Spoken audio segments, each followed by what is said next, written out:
Glenn Gerstell was general counsel at the National Security Agency and former chairman of the board and of the D.C. Water and Sewer Authority.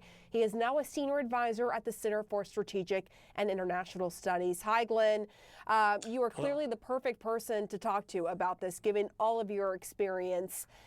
First off, help us understand what it is about our water systems that make them such a liability, and just how exposed are they to these sorts of attacks?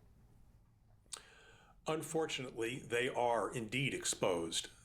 It's a bit of a good news, bad news story. Let's just start with the background for a second, which is that we're seeing cyber criminals, the bad guys, both criminals as well as countries like Russia, North Korea, Iran that use cyber, sort of tighten the cyber noose a little bit. They've moved from just attacking information systems, things like computer systems that store credit cards, social security numbers, billing information, health records, etc., information systems, now moving to systems that control things, systems that have operating technology where they control the valves in a petrochemical plant, or perhaps the gates in a hydroelectric dam, and potentially also the valves and controls in a water supply system.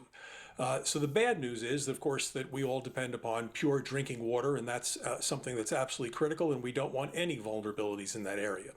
On the other hand, there are over 52,000 utilities in the country, so it would be hard to really do anything at true scale. So that's a bit of a good news story, but we don't want anything to happen. And of course, all it would take, especially if we saw a Russian attack here that was trying to sow concern and discord, is all it would take would be a successful attack on any one water facility, and that would put the fear in all of us. And then if it were undertaken by the Kremlin, they would probably be achieving their goal in that regard.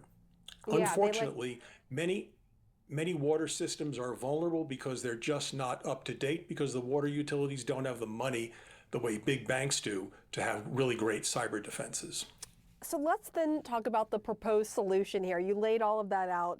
President Biden's plan will try to convince the more than 150,000 water providers to boost their cyber defenses and share more information about cyber threats with the government.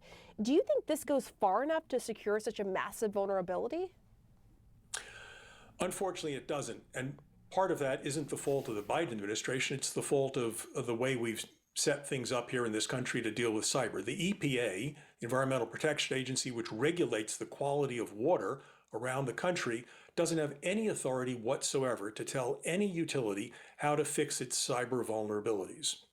That's just a deficiency in our law that we see, and we see that in many sectors as well.